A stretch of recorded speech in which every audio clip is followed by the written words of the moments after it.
No one ever sat you down and said, "Here's how to love." You just watched quietly. You studied the pauses between arguments, the silence after slammed doors, the way affection showed up or didn't. And without realizing it, you started writing your own rulebook for love. The unspoken kind. The kind that still shapes how you reach for people now. If love in your childhood meant earning attention, you learned that closeness has conditions. If love meant walking on eggshells, you learned that peace is fragile. If love meant being ignored, you learned to need less, or at least to look like you do. Psychologists call this attachment learning, the emotional blueprint built long before logic.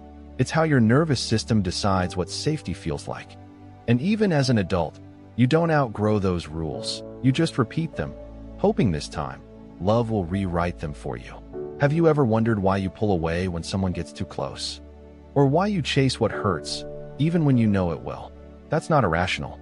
That's your old attachment map guiding your heart through familiar roads, even if they lead to dead ends. We all inherit these invisible rules. Some teach us to cling, some teach us to run, and some teach us to disappear quietly in the name of strength. But here's the truth. You didn't choose your rules, but you can learn to unlearn them. And maybe tonight, for the first time, you'll start noticing which ones no longer belong to you. Love begins long before romance. It starts in the spaces between a cry and a response, in whether someone came when you called or didn't, in whether comfort felt consistent or conditional. That's how attachment is born, not through words, but through repetition. Your nervous system quietly learned a pattern. When I reach, do they reach back? And whatever answer you got, your body memorized it as truth. If they reached back with warmth, you learned that love is safe. If they reached back only sometimes, you learned that love is unpredictable. And if they didn't reach back at all, you learned that needing people hurts. Those lessons didn't end in childhood. They became your emotional reflexes. Now, as an adult, they whisper in every relationship, don't need too much. Stay alert. Prove your worth. Or worse, don't let anyone close enough to disappoint you. Psychologists talk about attachment scripts, the subconscious rules we follow to protect connection. We don't write them.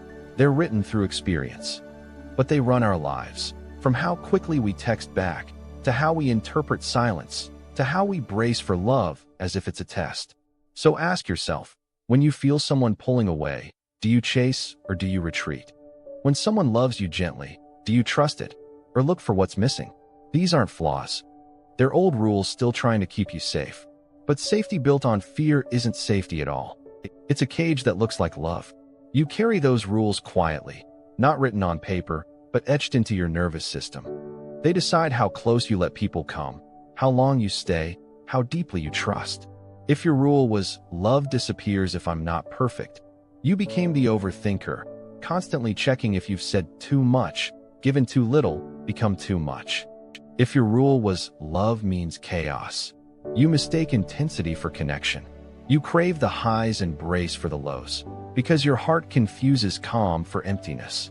If your rule was, love doesn't last, you leave before they can. You ghost, withdraw, stay half present. You call it independence, but deep down, it's protection. Neuroscience explains this as attachment imprinting, your brain forming neural shortcuts for what feels familiar. And familiar doesn't mean safe, it just means known. That's why we often return to people who hurt us in familiar ways. Our bodies recognize the pattern before our minds recognize the pain. But here's what's powerful. Once you can name the rule, you can start rewriting it. Awareness breaks the trance. So take a breath. Ask yourself, what did I learn about love that I never agreed to believe? What rules have I been following that no longer fit the person I've become?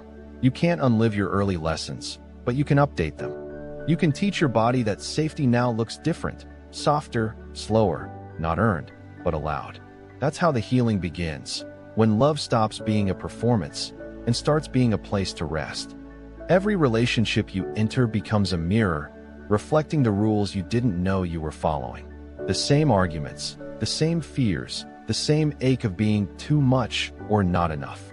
You think it's bad luck, but it's not luck, it's pattern recognition. Your heart keeps finding what feels familiar, not what feels good. The avoidant finds comfort in distance. The anxious finds safety in pursuit. The fearful one learns to crave love and fear it in the same breath. Different strategies, same longing. Please stay. But don't hurt me. Attachment theory explains that these patterns aren't about logic, they're about survival. Your body is still trying to keep you safe the only way it knows how, by repeating what once worked, even if it no longer serves you. And maybe you've noticed, when someone offers healthy love, a part of you doesn't trust it. It feels too still, too easy, because your nervous system learned long ago that love was something you had to earn. Has that ever happened to you? Where kindness makes you restless? Where calm feels suspicious? That's your body remembering the chaos it was raised in. But the beauty of awareness is this: you can rewrite the rules without erasing your past. You can teach your body that peace isn't punishment. It's what love was always meant to feel like. So maybe this time, you stop chasing and stop running. You stay. You breathe through the urge to protect yourself. You let love be quiet and see what happens when safety stops feeling foreign. Rewriting attachment doesn't start with others. It starts with the relationship you have with yourself. Because the same rules that govern how you love others also shape how you respond to your own needs. Notice how you talk to yourself when you feel scared or lonely. Do you offer comfort or criticism? Do you listen or shut down? Many of us learn to self-soothe by suppressing, to stay strong instead of staying present. But healing begins when you become the person you needed back then, when your inner voice softens, when "what's wrong with me" slowly turns into "of course I feel this way."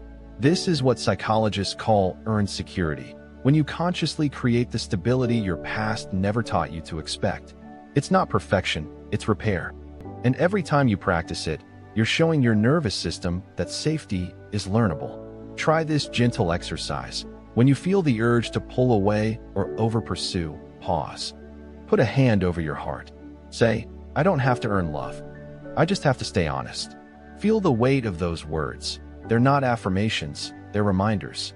Instructions for a body relearning how to trust. Then, try to stay present when love feels good. That's often the hardest part, to let comfort stay long enough to feel real. Because peace isn't boring, it's foreign. And foreign things take time to feel like home. So, ask yourself now, what does safety feel like? Not what you think it is, but what your body feels when it's finally allowed to rest. One day, you'll look back and realize the rules have changed. You'll notice that when someone pulls away, you don't chase, you breathe. When someone comes close, you don't flinch, you soften. And when love feels safe, you don't question it, you let it stay. That's when you'll know you didn't fix your attachment. You outgrew your fear, because these rules were never your fault. They were survival codes written by a child who learned that love could vanish without warning. And that child did everything right. They kept you alive. But now, the adult you are can give that child what they were protecting you from losing: stability, gentleness, consistency. You can still feel the old alarms sometimes. That's okay. Healing doesn't erase the echoes, it teaches you their echoes. You don't have to silence them. You just have to stop obeying them. If this felt like your story, write in the comments.